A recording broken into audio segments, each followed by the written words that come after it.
Welcome to Retired, Rewired, and AI Inspired, the channel that helps you use modern AI tools with confidence. I'm Rebecca, and along with my husband Charles, we'll explore ways AI can make life easier, spark new ideas, and help you stay inspired. No degree required. Today we're diving into, is AI safe for seniors? Let's go!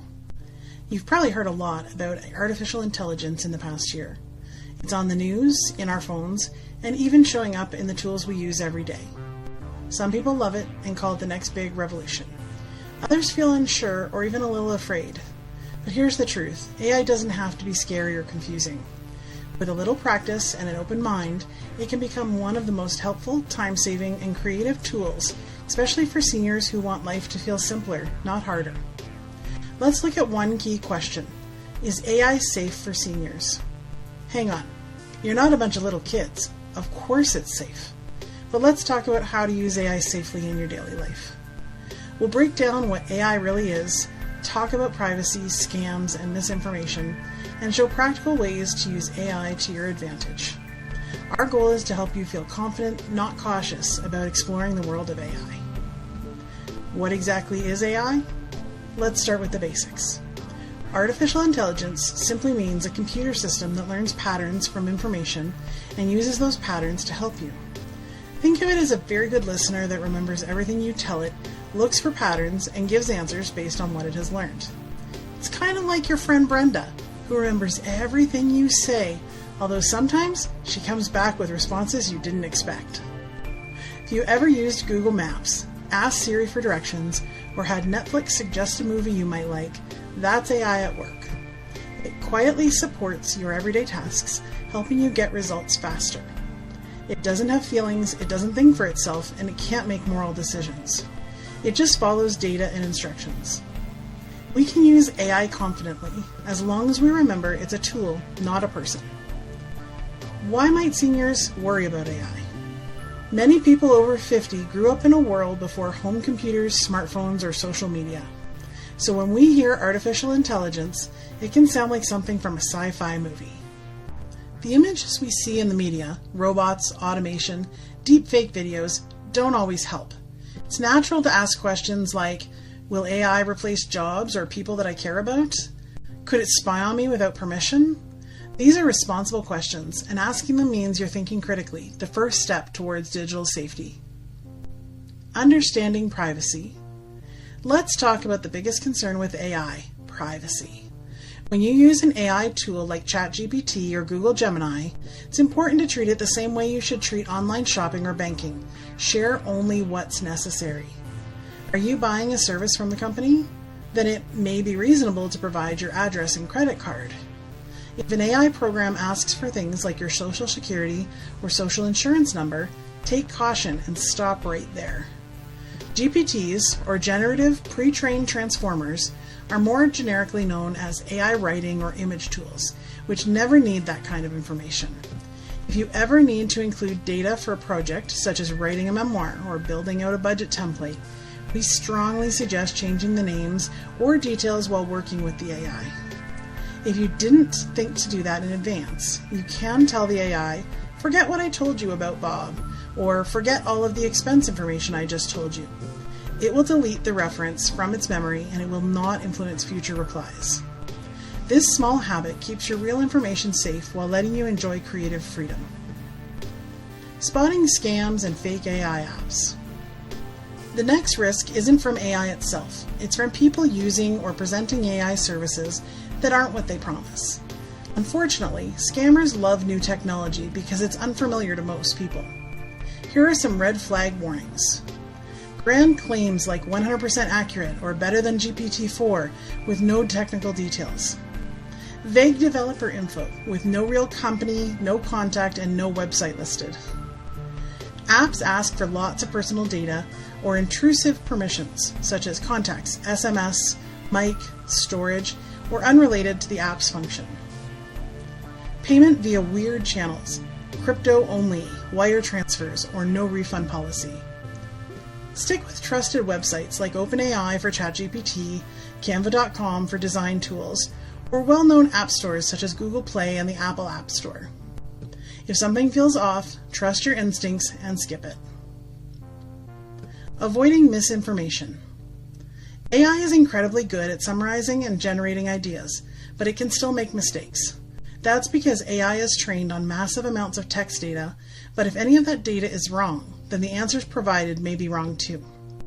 AI doesn't know everything. It predicts answers based on patterns in data. If AI suggests a health tip, travel rule, or financial recommendation, double check it with a trusted source. Your doctor, your government website, or an official organization. You'll quickly learn to spot possible errors in your chats. This small habit, verifying information, keeps you in control of your learning and protects you from misinformation. Practical ways to use AI safely. Now let's look at some real-world examples.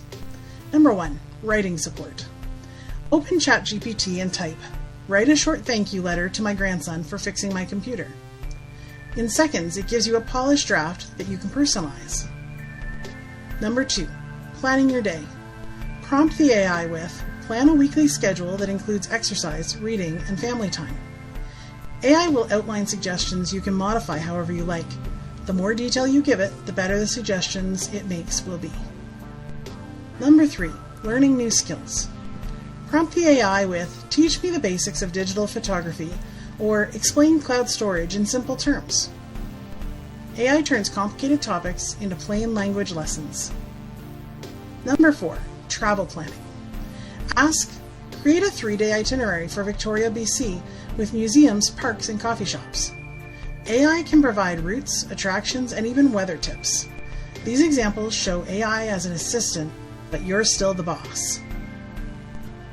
Building confidence through practice. The first time you try AI, keep it small. Ask it to summarize a news article or generate a list of dinner ideas. Notice how it responds and learn from that. Every time you practice, you build digital confidence. Just like when you once learned to drive, dial a phone, or program a VCR. You don't need to master every feature, just know enough to make it work for you. Set aside 10 minutes a day for what I call an AI coffee break. Sit with your laptop or tablet, prompt one question, and read the answer while you sip your coffee. After a week, you'll be amazed at how comfortable it feels. Keeping your devices secure. Safety isn't just about AI, it's also about your hardware. Here are a few quick habits that make a big difference. Use strong passwords. Try short phrases instead of random letters to help you remember them. Something like, "Grandma loves gardening 2025. Update your apps and browsers. Updates often patch security holes. Avoid public Wi-Fi in general, but especially for private accounts like banking or email. Back up your files to an external drive or cloud service. These steps protect everything you do online, not just your AI experiments. Examples of safe AI use. Margaret, age 72, started using ChatGPT to help her write down family memories for her grandchildren. At first she worried about privacy, but she soon realized she could share general stories without extreme personal details. Now she's created a 20-page book of Nana's memories her grandkids love. Robert, age 68, uses Google Assistant to remind him to take his medication and check the weather before his daily jogs. It's simple, accurate, and reliable. These stories show that it's easy to use AI safely through smart habits, not tech expertise. What AI can't do. It's also important to know what AI cannot do. It can't feel emotions, form opinions, or replace human experience. It doesn't truly understand you the way another person does. When you see AI headlines claiming, "AI knows you better than you know yourself," smile and remember, you've lived a lifetime of lessons, empathy, and context, something no algorithm can ever replicate. Taking the fear out of learning. The more familiar AI becomes, the less intimidating it feels. If you ever get stuck, remind yourself that learning technology has always been part of modern life. You learn to use microwaves, ATMs, smartphones. AI is simply the next step. Confidence grows from curiosity, not perfection. Here's a quick recap. Use trusted sites and official apps. Never share sensitive personal or financial info. Verify facts from reliable sources. Keep your devices updated. Practice small tasks daily. Enjoy the process. If you follow these, AI becomes as safe as email and a lot more fun. The big picture. AI isn't here to take away human creativity or purpose. It's here to give us more time and energy for the things that matter: family, hobbies, lifelong learning. Think of AI as a digital companion that grows with you and can be a bridge between generations. It can help brainstorm ideas for your next craft project, suggest low-impact exercises, or remind you to call your old friend on her birthday. So, is AI safe for seniors? It's safe for everyone, when used wisely. The key is awareness, not avoidance. In the comments, tell us one thing about AI you'd like to learn next. Thanks for joining us today. If you enjoyed or learned anything from this video, please click like, subscribe, or share it with someone who's ready to explore AI. Remember, it's never too late to rewire how you see the digital world. Until next time, stay curious, stay creative, and stay inspired.